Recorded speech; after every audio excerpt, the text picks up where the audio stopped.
अस्सलाम वालेकुम।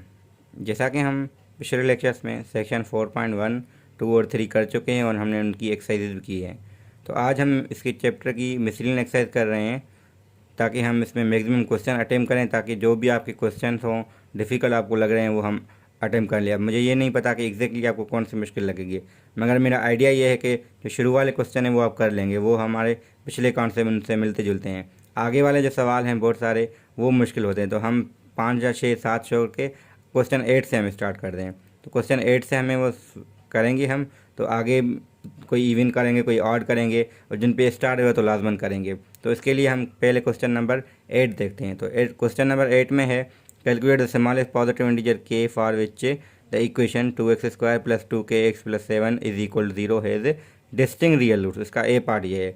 बी में कह रहे हैं कि ठीक है ये इक्वेशन है, इसके इक्वल रूट्स भी हैं और पी और क्यू आप बताएं वो पॉजिटिव होंगे, यानी उनका फिर हमें रेशो भी बताना है।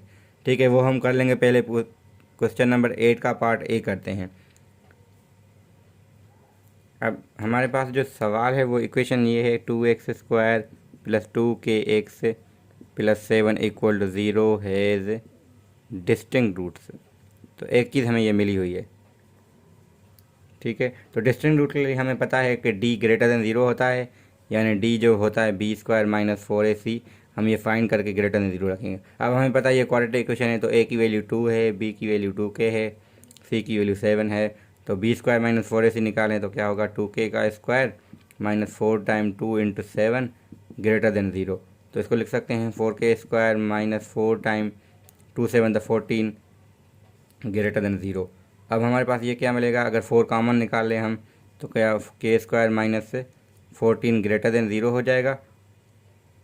तो 4 को डिवाइड करेंगे उस साइड, तो k² - 14 > 0। अब 0 से डिवाइड होगा क्योंकि इस वजह से 0 हो गया।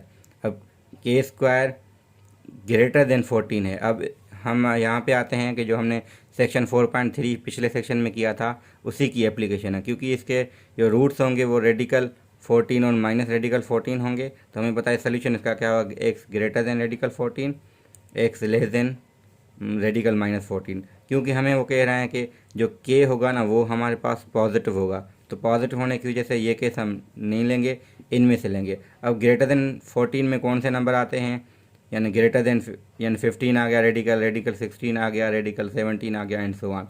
अब हमें इंटीजर चाहिए, तो यही इंटीजर है जो सबसे छोटा है, यानी k = 4 हो जाएगा। यानी हमने इसके पहला पार्ट किया है a, जिसमें k = 4 आ गया। इसका मतलब है कि जब k की वैल्यू 4 होगी तो इसके रूट्स जो होंगे ना वो डिस्टिंक्ट होंगे, वरना ये नहीं होंगे। ठीक है, तो इसका बी पार्ट ये है, मैं अभी यहाँ पे पढ़ लेता हूँ कि कह रहे हैं कि 3px² - 7qx + 3p = 0 has equal roots. ठीक है, तो इक्वल रूट्स हमारे पास हैं इसके लिए, और हमें ये कह रहे हैं कि हमें जो है ना p और q पॉजिटिव भी हैं, उसका हमें रेशो बताएं, यानी find p ratio q such that p and q are positive. ठीक है, तो ये हमें फाइंड करना, तो हमें पहले d इसकी निकालें जो कि होगी -7q का -7q का होल स्क्वायर -4 टाइम a की वैल्यू 3p है, c की वैल्यू अगेन 3p है, दोनों 3p हैं। ठीक है, तो b की वैल्यू होती है, अब यहाँ पे आ गया 49 q² -4 3 = 12, 12 को फिर जब 3 से करेंगे 3 12 36 p²। अब हमें पता है क्योंकि d हमें क्या इक्वल रूट्स हैं, तो d = 0 होगा, तो हम इसको = 0 रख के सॉल्व करेंगे, तो ये हो जाएगा 4। अब 49 हमें क्या निकालना है ये, ठीक है, 49 q² = 36 p²। अब हमें p² अपान, अब अगर हम q² फाइंड करें तो हो जाएगा 49 अपान 36। अगर हमें p अपान q चाहिए, यानी p रेशो q का मतलब यही है ना कि p अपान q हमें चाहिए, तो हमें अगर p अपान q सिर्फ चाहिए तो p upon q will be equal to 7/6, क्योंकि इस पर जब रेडिकल अप्लाई करेंगे दोनों साइड तो हमारे पास ये कैंसिल डायरेक्टली यहाँ अलग अलग कैंसिल नहीं होंगे। हम p², अब ये लिखने की ज़रूरत तो वैसे नहीं है, ठीक है लिखते हैं, तो p अपान q का होल स्क्वायर होता है ये। ठीक है। तो क्योंकि ये हम ऐसे लिख सकते हैं। अब रेडिकल स्क्वायर ख़त्म हो गया, यहाँ रेडिकल निकाला तो हमारा 7/6 आ गया, यानी पी रेशो क्यू हमारे पास 7/6 आ गया और वो पॉजिटिव भी है। इसको अभी कंटिन्यू है ये सवाल, क्योंकि आगे वो कह रहे हैं सॉल्व द इक्वेशन, क्योंकि हमें पहले पी अपान क्यू भी निकालना है, उसके अलावा सॉल्व भी करना है। तो सॉल्व करने के लिए हमें पी अपान क्यू मिल गया है, तो हम उसको थोड़ा सिंप्लीफाई करते हैं। हमने 3p को इससे डिवाइड करें, 3p को डिवाइड करें, 3p को डिवाइड करें, 3p को डिवाइड करें, तो यहाँ पे कैंसिल होकर एक्स स्क्वायर आ जाएगा। यहाँ पे 7/3 इंटू क्यू अपान पी आ जाएगा, और यहाँ पे लिखें तो ये 1 = 0 हो जाएगा। अब क्यू अपान, अच्छा एक्स यहाँ पे ऑलरेडी है, तो क्यू अपान पी, अगर पी अपान क्यू हमारे पास है, पी अपान क्यू हमारे पास 7/6 आया है, तो क्यू अपान पी हमारे पास 6/7 आ जाएगा। तो अगर हम इसको लिखेंगे x square minus 6/7 into 7/3 x plus 1 = 0, ठीक है। तो इसको लिखेंगे ऐसे, तो थोड़ा सिंप्लीफाई करें, ठीक है। एक्स प्लस 1 = 0, तो ये कैंसिल होंगे, 3 की टेबल 2 टाइम लगेगी, तो x square minus 2x plus 1 = 0 आ गया। अगर हम इसको थोड़ा लिखें तो ये एक्चुअल में x माइनस 1 का होल स्क्वायर है =0, तो x = 1 आ जाएगी। अब हमारा सवाल क्वेश्चन नंबर 8 कंप्लीट हो गया है। अब मैंने इस वजह से ये उठाया है, देखें 8 का ए पार्ट है, बी भी है, बी में कोई और चीज़ पूछ रहा है, तो डायरेक्टली लाजमन नहीं है कि हम पी और क्यू अलग से फाइंड करें और रेशो निकालें, तो हम डायरेक्टली रेशो में निकाल सकते हैं, जैसे हमने शुरू में यहाँ पे किया बी पार्ट के, आगे फिर हम उसी रेशो को हम यूज़ करें, ना कि पी और क्यू की इंडिविजुअल वैल्यू को। तो ये ट्रिक्स होती हैं इसको सॉल्व करने के लिए। अच्छा, अब क्वेश्चन नंबर 8 हमने कर लिया है। क्वेश्चन 9 को देखें, कह रहे हैं find the range of value of P for which the graph this crosses the x-axis and state the value of p with the x tangent to the curve, ठीक है। और उन्होंने कुछ आगे लिखा है express this in the form of x plus q whole square plus r, ठीक है, and the least value of I, यानी हमें 4.1 जो सेक्शन है उसकी एप्लीकेशन है, यानी वही कॉन्सेप्ट रिपीट हो रहा है यहाँ पे। तो हम पहले इसको कंप्लीटली स्क्वायर करके सॉल्व करके इस फॉर्म में लेके आएंगे, तो जो आर होगा वो हमारा लीस्ट वैल्यू होगा, जो एक्स, अब ये यहाँ पे क्यू है, तो जो माइनस का क्यू एक्चुअल में आएगा वो हमारा करस्पॉन्डिंग वैल्यू ऑफ एक्स आ जाएगा। और ए पार्ट में जो कह रहे हैं रेंज हमें बताएं इसकी, जब ग्राफ हमारा क्या हो, क्रॉस करे। अब क्रॉस होने की एक मीनिंग है, मैंने पहले ही बता दी थी, जो सोल्यूशन होता है ना एक्चुअल में इसी किसी क्वाड्रेटिक इक्वेशन का, वो एक्चुअल में यही होता है कि एक्सेस को टच कहाँ पे कर रहा है, और हाँ क्योंकि डिग्री इसकी 2 है तो 2 बार कट करेगा, ठीक है। तो कट कर रहा है, इसका मतलब इनडायरेक्टली ये है कि d > 0 है। फिर हमें कहना है state the value of P for which the X axis is tangent to the curve. अब टेंजेंट का फिर अलग चीज़ होती है, टेंजेंट के लिए पहले हम पी की रेंज बताएं, फिर हम देखेंगे जो स्लोप होगा ना उनका फिर उनमें रिलेशन क्या आता है, क्योंकि टेंजेंट एक्सेस के टेंजेंट होने के लिए वो क्या होनी चाहिए आपकी, क्योंकि वर्टिकल लाइन होनी चाहिए, क्योंकि एक्स एक्सिस हमारी हॉरिजॉन्टल होती है, वाई एक्सिस पे ही लाजमन या वाई एक्सिस के पैरेलल जो लाइन होगी वही हमारी परपेंडिकुलर होगी इसकी, यानी टेंजेंट होगी सिंपली, ठीक है। तो वो हम अलग से देखेंगे। अच्छा, X axis is tangent to the curve, यानी एक्स एक्सिस खुद जो है ना वो टेंजेंट हो, ठीक है। टेंजेंट तभी हो सकता है, वो अलग की बात है, हम पहले इसको कर सकते हैं। और दूसरे क्वेश्चन 10 में देखें, the quadratic equation 2p X square plus this 4 time p plus Q X plus 2 time p plus R = 0 है इक्वल रूट से express in term of p Q and R, ठीक है। तो इक्वल रूट्स हम क्या करेंगे, इक्वल रूट्स के लिए हम सॉल्व करेंगे, यानी d = 0 रख के सॉल्व करना है। जो भी हमारा एक्सप्रेशन आएगा वो हमारा पी क्यू आर में है, क्योंकि d इनके टर्म्स में होगा, वो एक इक्वेशन बनेगी। फिर बी पार्ट में कह रहे हैं the set of value of k for which this equation has a real roots. अब रियल रूट्स वही है कि हम इसका d निकालें 10 के b का, फिर अगेन इसको d > 0 रख के सॉल्व करें। तो मैं इनकी हिंट से रहा हूँ, क्योंकि एक मैंने सॉल्व कर दिया, आगे आप कर सकते हैं अगर ट्राई करें तो, ठीक है। तो 11 क्वेश्चन में है find the solution of the inequality this and show that the roots of the equation are not real for the value of p, ठीक है। तो पहले हमें इसको सॉल्व करना है इस क्वाड्रेटिक इनइक्वालिटी को। तो पहले क्या करेंगे, इन दोनों को मल्टीप्लाई करें, मल्टीप्लाई करके लेफ्ट साइड लेके आएँ, सारा लेफ्ट साइड आ जाएगा, तो हम > 0 हो जाएगी। अगर > 0 है तो इसका मतलब क्या है, डी आपका या तो 0 है या <0 है, क्योंकि मैंने पहले ही एक कॉन्सेप्ट में बताया है, ठीक है। तो पहले कॉन्सेप्ट मैंने ये शायद मैं बता चुका हूँ या नहीं, ठीक है। तो ये कहते हैं कि अगर हमारे पास इफ़ y = कोई भी है इक्वेशन है > 0 है, या आर इक्वल टू ज़ीरो है या less than or equal to zero है।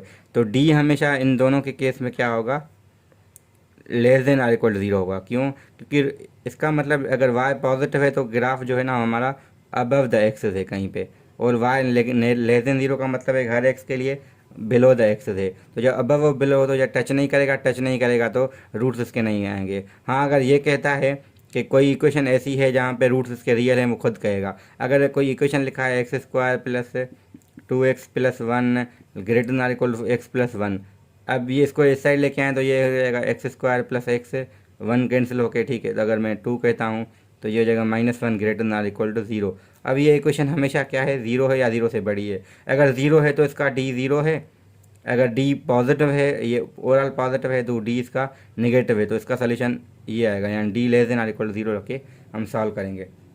तो ये इनडायरेक्टली हमारी इन्फॉर्मेशन होती है कि जब पॉजिटिव हो स्ट्रिक्टली या ग्रेटर देन हो या लेस देन हो तो हमेशा हम D less than equal to zero ही लेंगे। हाँ, अगर यहाँ इंक्लूड है, यहाँ इक्वलिटी नहीं है तो यहाँ भी हम नहीं देंगे। बाकी ये चीज़ लाजमन होगी, क्योंकि ग्रेटर और लेस होगी वाई किसी कर्व में तो ऐसे होगा। तो इक्वेशन ऐसे ही हमें देते हैं, वो कहते हैं कि x square plus 4x less than x, तो एक्स को इस साइड लेके आए तो आवर ऑलवेज पॉजिटिव है। तो इस केस में तो ठीक है, आपको सोल्यूशन आ जाते हैं ना, x square plus 3x equal zero.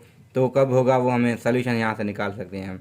तो यहाँ पे ऐसी वैल्यूज़ हो सकती हैं जहाँ पे पॉजिटिव हो, कहीं पे नेगेटिव हो सकता है, मगर वहाँ पे कह रहे हैं हमेशा हमारे पास वो हो। तो डी का हम कह रहे हैं यहाँ पे रूट्स आएंगे, इस केस में रूट्स आ रहे हैं, वो जो इक्वेशन आ रही थी उस केस में हम जो डी रखेंगे वो हमारा नेगेटिव होगा या लेस देन इक्वल ज़ीरो होगा। अच्छा, क्वेश्चन 12 में वही बात है जो मैं अभी कह रहा था। देखें, कह रहे हैं find the range of value of k for which the graph lies entirely below the axis. इसका मतलब क्या है कि इंटायरली बिलो का यानी पूरा जो ग्राफ है हमारा बिलो द एक्सिस है। अगर बिलो द एक्सिस है ना तो वो क्या होगा, हमेशा हमारा, इसको एग्जाम्पल के तौर पे लिखें कि तो ये इसका ग्राफ हमेशा इस किस्म का होगा, बिलो द एक्सिस होगा। अबव द एक्सिस के साथ हम यहाँ पे लेते हैं। तो इस केस में वो इनडायरेक्टली कह रहा है डी ग्रेटर देन ज़ीरो रख के आप सॉल्व करें पी के लिए। इसको करना चाहें तो हम कर सकते हैं, एक इक्वेशन ठीक है लिखते हैं ताकि थोड़ा क्लियर हो जाए आइडिया ये भी।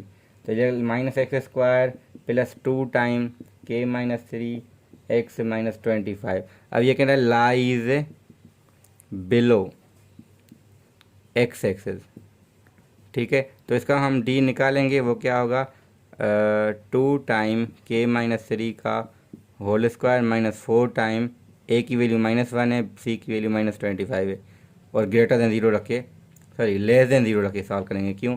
तो बिलो द एक्सेस है, हमेशा बिलो की वजह से हम लेस देन रखते हैं, ये मैंने अभी बता दिया था, ठीक है। तो इसको अगर सॉल्व करें तो क्या होगा, 4 टाइम k - 3 का होल स्क्वायर, इसमें फ़िलहाल 4 को ना करें कुछ, -4 उधर ही हो, ये माइनस माइनस प्लस का 25 हो जाएगा, ठीक है, लेस देन ज़ीरो। अब 4 को कॉमन निकाल के डिवाइड कर सकते हैं, जो हो जाएगा k - 3। अच्छा, इसको ओपन करें, k² - 6k, k²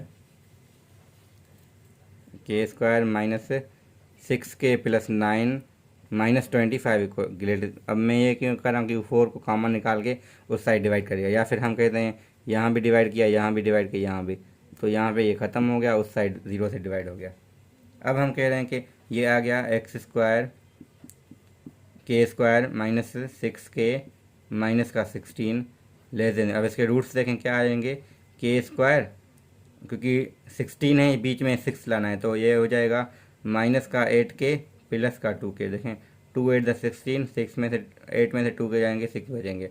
तो हम फैक्टराइजेशन से सॉल्व कर रहे हैं, तो ये k कॉमन निकालें, k - 8 प्लस 2 कॉमन निकालें, k - 8, तो अगेन होगा k -8 k plus 2 less than zero. अब यहाँ पे जो इनइक्वलिटी का सोल्यूशन है 4.3 हमने की थी, तो मैंने डायरेक्ट की बताई थी। हमेशा जो रूट्स इसमें क्या हैं, एक 8 है, एक -2 है, तो हमेशा सोल्यूशन क्या होगा, यहाँ से आगे वाले और यहाँ पे पीछे वाले, k लेस देन -2। अब हमें अगर वो कह रहे हैं find the range of value of k for which the graph below है एंटायर बिलो, तो ये दोनों आ जाएंगे, यानी 8 से ज़्यादा वाले नंबर्स होंगे, 9 हुआ, 10 हुआ, कुछ भी हुआ, उस केस में भी। अच्छा, इस केस में क्या है, देखें आपके पास d हमने लेस देन ज़ीरो हमने लिया है, ठीक है। तो रूट्स इसके क्या आ रहे थे, यानी हम कह रहे हैं, देखें -2 से कम वाले नंबर -3 हुआ, -4 हुआ, उस केस में। अच्छा, ये हमने पहले ही डिस्कस किया था कि जब भी आपके पास लेस देन ज़ीरो की सिंबल आए तो हमेशा क्या होता है सॉल्यूशन कि आपका बिटवीन होता है, यानी बड़े वाले से कम होते हैं, छोटे वाले से ज़्यादा होते हैं, तो आपके पास ये सोल्यूशन आ जाएगा इसका। ठीक है, तो क्योंकि यहाँ पे माइनस है, अगर माइनस हम शुरू में कॉमन लेते ना तो वो आपके पास डायरेक्टली क्रिएटन के लिए हम सॉल्व कर सकते थे, वो भी होता। तो आपके पास सोल्यूशन इसका क्या है, सोल्यूशन ये है कि ये है, ठीक है, -2 से ज़्यादा 8 से कम। क्यों? क्योंकि ये कंडीशन आती है ना, हम कहते हैं जो रूट्स हैं उनके दरमियान होगा, लेस देन के केस में हमेशा दरमियान वाला सोल्यूशन आ जाता है। उसके बी पार्ट में कह रहे हैं कि sketch the graph x-3 into x+1 hence otherwise find the value of p the has real roots and the state the value of these roots. अब रूट्स में हमें बताने हैं और उसमें हमें पी की रेंज वैल्यू बतानी चाहिए रूट्स से इक्वल हों। तो सिंपल है। क्वेश्चन नंबर इसी 12 की मैं बात कर रहा हूँ, क्वेश्चन 12 का बी पार्ट, जिसमें स्केच करना है। ठीक है, स्केच करना है y is equal to x-3 into x+1। तो स्केच करना इजी है कि इसको हम ग्राफ बनाए। रूट्स क्या हैं, -1 है और प्लस का 3 है, तो 3 पे भी 0 है, -1 पे भी, क्योंकि इक्वल टू 0 रख के सॉल्व करेंगे तो आपके पास आ जाएंगे ये रूट्स। ठीक है, तो अब इनमें से कोई दरमियान पुट करें, मैं 0 पुट करता हूँ, 0 यहाँ पे भी, यहाँ पे भी, तो माइनस का 3 आएगा यहाँ पे। तो ग्राफ इसका कुछ इसके -0 पे -3 है, मगर माइनस जब हम जो है ना यहाँ पे नंबर्स कौन से 3 है, 2 है, 1 है, और -1 के आगे क्या था, 0 है, 1, तो 1 पुट करेंगे तो एग्जैक्टली -2, 2 तो -4। तो इसका ग्राफ जो होगा ना वो इस किस्म का होगा, यही होगा एग्जैक्टली। ठीक है, तो यहाँ पे -4 है, जब 1 पुट करेंगे तो हम दरमियान वैल्यू पुट कर दें। तो टेबल देखें, टेबल अगर हम बना के भी कर सकते हैं, ये -1 पुट करें, 0 पुट करें, 1 पुट करें, 2 पुट करें और 3 करें। हाँ, एक को दो आगे वैल्यू करें, ना भी करें, हमें पता है ये पॉजिटिव इस केस में ऐसे होंगे। फिर हमें जो कह रहे हैं आगे, find value of p if x-3 x+1 is equal to p has equal roots.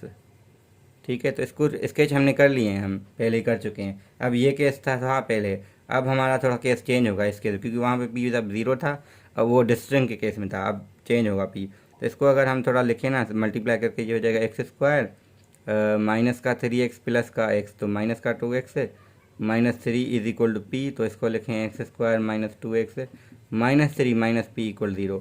अब हम अगर d निकालें, -2 का स्क्वायर होगा, -4 टाइम 1 इंटू 3 प्लस पी करके, मैं माइनस यहाँ पे मल्टीप्लाई कर दी मैंने कॉमन निकाल के। ठीक है, तो ये हो जाएगा इक्वल टू 0 करके हम p की वैल्यू निकालेंगे। वो जो p की वैल्यू आएगी, जितनी भी आएगी, अब आप पे है ये। ठीक है, इसको सॉल्व करें थोड़ा, ये 4 आएगा, 4 कॉमन लेंगे तो p इज इक्वल टू, यहाँ से मैं अगर देखूँ डायरेक्टली अपने हिसाब से, तो यहाँ पे आ रहा है 1 + 3p। ठीक है, तो p इज इक्वल -4 आ रहा है मेरे केस में। ठीक है, अगर p की वैल्यू -4 रखेंगे यहाँ पे, तो अगेन ये -4 रख के x² -2x -6 हो जाएगा, या -7 हो जाएगा। यहाँ पे वैल्यू जब रखेंगे ये चीज़ सारी, तो आपके पास वैल्यूज़ आ जाएंगी, x के डायरेक्टली सोल्यूशन भी आएंगे। कहना state the value of roots भी, हमें वो रूट्स बताने, यानी इक्वल रूट्स। तो मैं यहाँ पे अगर -4 रख रहा हूँ ना, जहाँ पे 1 बच रहा है, तो x² -2x + 1 इक्वेशन हो रही है, जो कि एक्चुअली x-1 का होल स्क्वायर होता है, तो x इज इक्वल 1 आ रही है। वो जो इक्वल रूट्स में हमें पता है कि सोल्यूशन एक ही आएगा, वो एक आ भी रहा है इस केस में। ठीक है, तो ये सिंप्लीफिकेशन है, मेन आइडिया है कि आपको क्लियर कराना कि ये होगा कैसे। अच्छा, कुछ और क्वेश्चन अगर डिस्कस करें, क्वेश्चन 13 में है, if x is real and this equation, ठीक है, x रियल है और ये इक्वेशन इसके बराबर है, show that k can not lie between -4 and 0। अब इसकी मीनिंग है, अगर ये इक्वेशन है ना, इसके x रियल है, यानी इसके सोल्यूशन जो है ना रियल रूट्स हैं, इसके x की वैल्यू रियल है।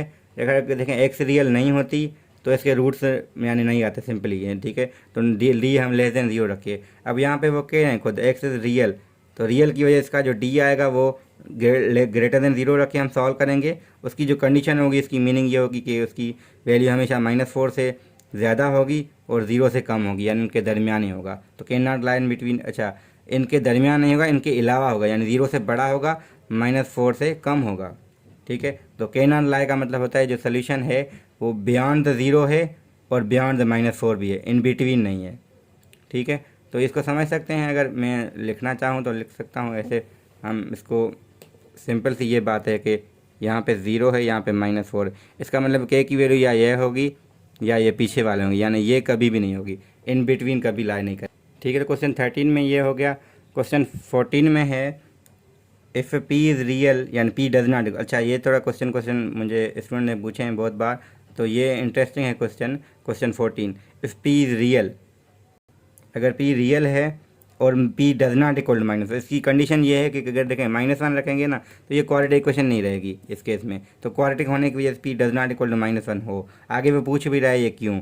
ठीक है, show that the equation has 2 distinct roots, यानी इसका जो हम डी निकालेंगे, डी आएगा वो ऑलवेज पॉजिटिव होगा। हम पी की वैल्यू कुछ भी रखें हमेशा पॉजिटिव आएगा। और what we can conclude about the this, क्योंकि ये अगर होगा ना तो क्वाड्रेटिक इक्वेशन नहीं रहेगी, तो हम ये कंक्लूजन ले रहे हैं। इसके अलावा इस इनइक्वलिटी को सॉल्व भी करना है। तो 3 चीज़ें हैं। एक कि हमें बताना है कि जिसका जो डी आएगा वो ऑलवेज पॉजिटिव आएगा, और जो पी -1 होगा तो क्या केस होगा, और ये इनइक्वलिटी भी बी में सॉल्व करनी है। तो मैं क्वेश्चन ये अटेम्प्ट कर रहा हूँ ताकि ऐसे क्वेश्चन दूसरे भी हैं यहाँ पे। ठीक है, थोड़ी थोड़ी मैंने इक्वेशन लिख ली है और इसके अलावा मैंने इसका डी भी लिखा है थोड़ा। ठीक है, तो ये इक्वेशन है हमारे पास, इसकी डी हमने निकाली तो ये हो जाएगा 4p²। अगर इसको हम सॉल्व कर रहे हैं, फिर 2ab वाला फार्मूला लगाएं तो अगेन 4p होगा, प्लस का 1 होगा, और इसको मल्टीप्लाई करें तो 4p² -4p। ठीक है, और अब हमें ये प्रूफ करना है कि ये ऑलवेज पॉजिटिव है। अब देखें ये क्या हो गया, पी 4p² से कैंसिल, पी से कैंसिल, इसका आंसर आ गया 1, जो कि ऑलवेज पॉजिटिव है। हैंस जो कह रहा था रूट्स। ठीक है, तो हमने फाइंड किया कि ये 1 आ गया, क्योंकि 1 ऑलवेज पॉजिटिव होता है। हम कुछ भी पी की वैल्यू रखें यानी इंडिपेंडेंट ऑफ पी हो गया। तो इसको हम ये भी कर सकते हैं रूट्स के डिस्टिंक्ट हैं, क्योंकि सवाल में ऐसा है तो हम कह सकते हैं हैंस इक्वेशन हैज़ 2 रूट्स, क्योंकि डी ग्रेटर देन 0 आ गया। इसका मतलब है कि इसके 2 रूट्स हैं। फिर दूसरे जो इसी पार्ट में यानी दूसरे सेक्शन में कह रहे हैं कि what we can calculate about p is equal -1। इफ़ हम कहेंगे पी इज इक्वल -1 हो गया ना, then equation will reduce to linear. ठीक है, तो लीनियर इक्वेशन बन जाएगी, क्वाड्रेटिक नहीं रहेगी। तो ये केस है, तो क्वाड्रेटिक होने के लिए इसको p does not equal to -1 होना चाहिए, क्योंकि रूट्स 2 तब आएंगे, वरना तो एक ही आएगा ना, क्योंकि एक लीनियर बन जाएगी, लीनियर का सोल्यूशन एक ही आता है हमेशा। ठीक है, तो ये इसका ए हो गया। इसके बी पार्ट को देखें, वो कह रहे हैं कि इसको सॉल्व करें। ये थोड़ा मतलब 2 इनइक्वलिटी को मिला के रखा है, तो x -3 less than x time x -3 less than or equal to 4। तो हम जो 2-3 साल से IB में रिसोर्स सेंटर में मैं वहाँ पे डील करता हूँ इन क्वेश्चन को, जब भी ये चैप्टर आता है ना, या 4 या 5, तो इनमें क्वेश्चन बहुत सारे स्टूडेंट को होता है, तो खास करके ये एक सवाल इनमें कन्फ्यूज़ होते हैं। तो कन्फ्यूज़ होने की ज़रूरत नहीं, यहाँ पे 2 इनइक्वलिटीज़ इकट्ठी दी हुई हैं, एक ये है एक ये है। तो इसको लिख सकते हैं x -3 less then x² -3x, और x टाइम यानी इसको अगर दोबारा मैं मल्टीप्लाई करूँ तो ये होगा x² -3x less than or equal to 4। यानी 2 इनइक्वलिटीज़ हमें इकट्ठे सॉल्व करना था। तो इकट्ठे भी एक दफ़ा भी कर सकते हैं, इनका सॉल्यूशन निकाल के फिर दोबारा मिला भी सकते हैं। इसको अगर लिखें तो ये हो जाएगा x² माइनस का 3x, ये भी इधर आ जाएगा -x -3। हाँ, अगर मैंने यहाँ पे लेस देन 0 था तो मैं इसको ग्रेटर देन 0 रख के करूँगा। ठीक है, अच्छा ये -3 तो यहाँ पे +3 हो जाएगा, x माइनस का हो जाएगा और 3 प्लस का हो जाएगा, क्योंकि 0 लेस देन था तो हमने ग्रेटर देन रख दिया। इसको मैं लिखूँ तो इसको ऐसे लिख सकता हूँ कि x² -3x -4 less than or equal to 0। तो ये 2 क्वाड्रेटिक इनइक्वलिटीज हमें सॉल्व करनी है। इसको थोड़ा लिखूँ तो मैं ये लिख सकता हूँ x² -4x + 3 ग्रेटर देन 0। इसके रूट्स देखें क्या होंगे, x² माइनस का 3x माइनस का x + 3 ग्रेटर देन 0। मैं इकट्ठे सॉल्व करते रह रहा हूँ। तो दूसरा क्या है, x², इसको लिखें तो लिख सकते हैं 4x + x -4 less than or equal 0। अब यहाँ पे आएगा x² या x कॉमन लें तो क्या हो जाएगा, तो ये हो जाएगा x time x -4 +1 common x -4। ठीक है, less than or equal to 0। और यहाँ पे x कॉमन तो x -3 -1 कॉमन तो x -3 अगेन। तो यहाँ पे आ जाएगा x -3 और एक्स माइनस वन, यहाँ पे आएगा x minus four, x plus one less than or equal 0। अब यहाँ पे इसके भी दो सोल्यूशन है, इसके भी दो सोल्यूशन, मगर हम वो कंसीडर करेंगे जो दोनों को सेटिस्फाई करेंगे। तो यहाँ पे ये सोल्यूशन डायरेक्टली नंबर्स नहीं आएंगे, इसके सोल्यूशन देखें। अब मैं डायरेक्ट बताता हूँ। यहाँ पे रूट्स क्या हैं, एक माइनस वन, एक प्लस का फोर है। तो जहाँ यहाँ पे लेस देन आर इक्वल 0 होता है, तो यहाँ पे मैं सोल्यूशन लिखता हूँ डायरेक्टली। यहाँ पे सोल्यूशन जो इसका होगा अपना, वो लेस देन फोर होगा और greater than equal to minus one होगा। और इसका अगर देखें तो एक्स वन और थ्री हैं, तो थ्री से कम होगा और वन से, अच्छा क्योंकि यहाँ पे एक और चीज़ जो रहती है वो है कि ग्रेटर की सिंबल है यहाँ पे, ठीक है। तो ग्रेटर होने की वजह से रूट्स के बाहर सोल्यूशन आता है, यानी एक्स ग्रेटर देन वन आएगा, एक्स लेस देन थ्री आएगा। अब एक सोल्यूशन ये है, एक सोल्यूशन ये वाला आ गया। अब इन दोनों की इंटरसेक्शन हमें लेनी है। तो यहाँ पे मैं बीच में मिटा रहा हूँ क्योंकि यहाँ पे वैसे भी आ रहा है, शो हो रहा है, पहले ही हो चुका है, वीडियो में रिकॉर्डेड है। तो मैं यहाँ मिटा के, ताकि मैं इसको सोल्यूशन रियल लाइन पे लिखूँ। तो रियल लाइन हम ऐसे बनाते हैं, यहाँ पे माइनस वन है, यहाँ पे फोर है, यहाँ पे थ्री है और दूसरा वन है, ठीक है। यहाँ ज़ीरो रख दें, यहाँ पे वन रख दें। तो एक सोल्यूशन इसका है माइनस वन से लेके फोर तक, एक सोल्यूशन इसका है वन से अबव यानी आगे वाले नंबर्स, और दूसरा है थ्री से कम वाले ये वाले नंबर्स।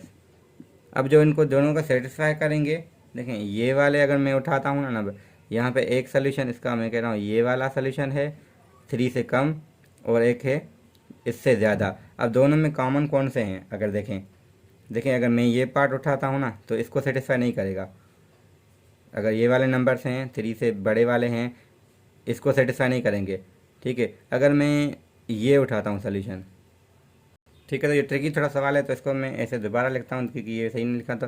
तो एक ये है सोल्यूशन, एक ये, एक सोल्यूशन ये था, दूसरा सोल्यूशन ये है। अगर दोनों में हम कॉमन लें तो थोड़ा मैं पेन चेंज करना चाह रहा हूँ ताकि थोड़ा विजिबल हो। तो एक हमारे पास जो इंटरसेक्शन होगी दोनों की, तो देखें ये वाली एक इंटरसेक्शन, ये वाली इंटरसेक्शन होगी, एक ये वाली इंटरसेक्शन होगी। तो जो कि ये दोनों वैल्यूज़ कौन से हैं, x in between one and minus one है।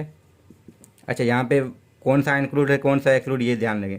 देखिए वन पॉजिटिव वाला इंक्लूड नहीं है तो यहाँ नहीं करेंगे इंक्लूड। और सिमिलरली यहाँ पे फोर इंक्लूड नहीं है, तो एक सोल्यूशन आ गया x less than four, less than or equal to, अच्छा फोर वाला इंक्लूडेड है, इसमें थ्री वाला इंक्लूड नहीं है। क्यों? क्योंकि देखें यहाँ पे हमने एक सोल्यूशन ये है, यहाँ पे थ्री इंक्लूड नहीं है। तो ओवरऑल सोल्यूशन अगर मैं थोड़ा रिपीट करूँ क्योंकि कन्फ्यूजन हो सकती है, तो मैं सारा मिटा रहा हूँ। अभी जो सोल्यूशन आए थे मैं उनको रिवील करता हूँ, ठीक है। सोल्यूशन हमारे पास कौन कौन से आए थे, x greater than one three आया था, लेस देन वन आया था। यहाँ पे आया था एक्स, सोल्यूशन क्या थे हमारे पास अभी, फोर वाला जो केस था, ठीक है, वो था in between four and minus one, ठीक है।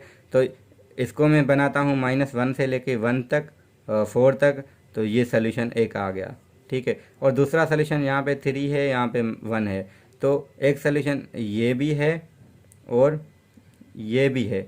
अब जो कॉमन इनमें है वो कौन से, देखें इनमें से कॉमन जो है, एक ये आएगा जो दोनों को सेटिस्फाई कर रहा है पार्ट, एक ये पार्ट है जो दोनों को सेटिस्फाई करेगा। इसको हम लिख सकते हैं क्योंकि वन इंक्लूड नहीं है मगर माइनस वन इंक्लूड है, इसको हम लिख सकते हैं एक से लेस देन, तो फोर है मगर यहाँ इंक्लूड है मगर ये वाला इंक्लूड नहीं है।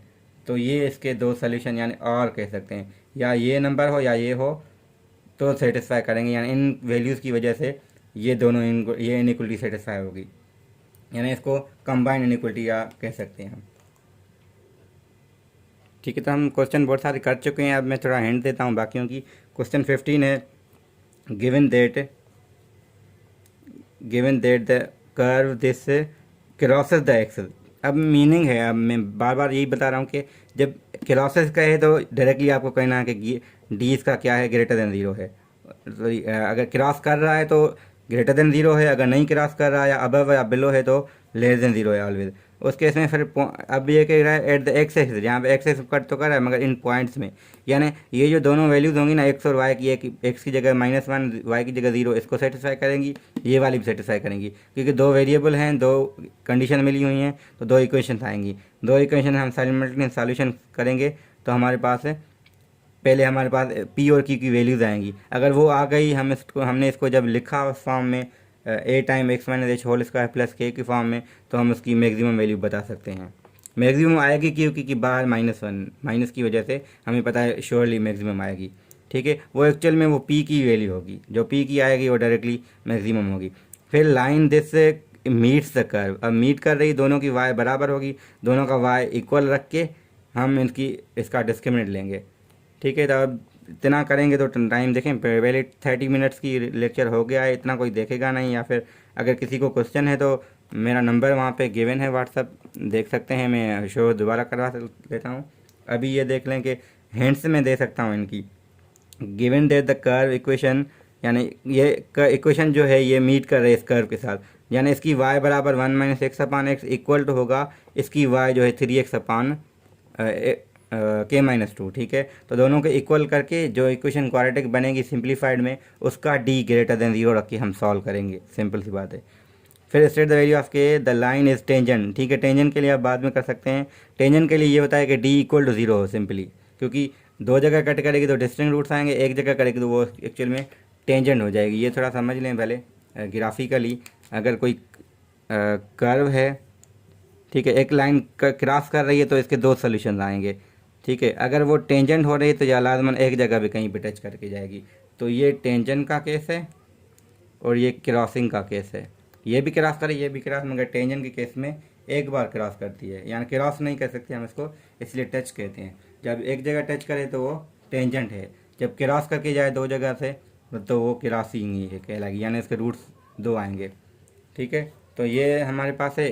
दोबारा हम इस पे आए तो बी पार्ट में ये हो गया। क्वेश्चन 16 में है the minimum value of this corresponding, वही बात है जो दोबारा आ गई सेम। फिर क्वालिटी इनइक्वलिटी को सॉल्व करना है। फिर 17 में भी वही चीज़ है कि जब मैं बार बार ये बता रहा हूँ कि इसको लेफ्ट साइड लेके डी को पॉजिटिव रख के सॉल्व करेंगे, आपके पास हमेशा आ जाएगा ये। ठीक है, तो हमेशा यही होगा इस केस में, जब भी आप ऐसे कुछ इक्वेशन हो तो लेफ्ट साइड सबको लेके ग्रेटर देन 0 रख के सॉल्व करेंगे तो आपके पास आ जाएंगे सोल्यूशन। अगर ना आए तो कांटेक्ट कर सकते हैं, मैं अवेलेबल हूँ, आपसे व्हाट्सएप पे भी हूँ। अगर मुझे ईमेल कहेंगे तो मैं ईमेल भी आपको कर दूँगा। यहाँ पे यूट्यूब पे आप कमेंट कर सकते हैं मेरी वीडियोस पे। ठीक है, तो ये सवाल क्वेश्चन 19 को थोड़ा मैं देखता हूँ, ये क्योंकि यहाँ स्टार बना हुआ है। तो find the range of value of k this equation this greater than this. तो मैं एक स्टूडेंट ने पूछा था, मैं सिंपल सी बात है, -k को इस साइड लेके आएँ, इस 6 को भी इस साइड लेके आएँ, तो ये हो जाएगा k² + 8x प्लस का k माइनस का 6। अब a की जगह k रखें, b की जगह 8 रखें, c की जगह वो k - 6। तो d को आप ग्रेटर देन 0 रख के सॉल्व करेंगे तो आपके पास हमेशा d लेस देन 0, क्यों? क्योंकि अब यहाँ पे इस साइड लेके आएंगे ना, ये पॉजिटिव हो जाएगा। तो मैंने पहले ही बताया है कि जब भी आपके पास y पॉजिटिव आ जाए यानी कर्व, तो d हमेशा नेगेटिव हम कंसीडर करेंगे। ठीक है, तो d नेगेटिव रख के हम सॉल्व करेंगे इसको। तो आगे जो भी क्वेश्चन हो आप कांटेक्ट कर सकते हैं, मेरा कांटेक्ट ये गिवन है व्हाट्सएप नंबर। ठीक है, तो अगर ईमेल किसी को करनी है, कोई ईमेल से कंफर्टेबल होता है तो मैं ईमेल भी लिख लेता हूँ, तो वो जो कि है sannaa.ms20@ibasuk.edu.pk। या फिर अगर इस पर कहीं एरर आ रही है लिखने में या फिर सही नहीं हो रहा तो दूसरी है शेख सनाउल्लाह 896@gmail। तो जिस पे कांटेक्ट करना चाहें कर सकते हैं, या व्हाट्सएप पे करें, या आप कमेंट करके उसे कर सकते हैं, मैं वहाँ पे भी आपको दोबारा ईमेल बता सकता हूँ। Thank you.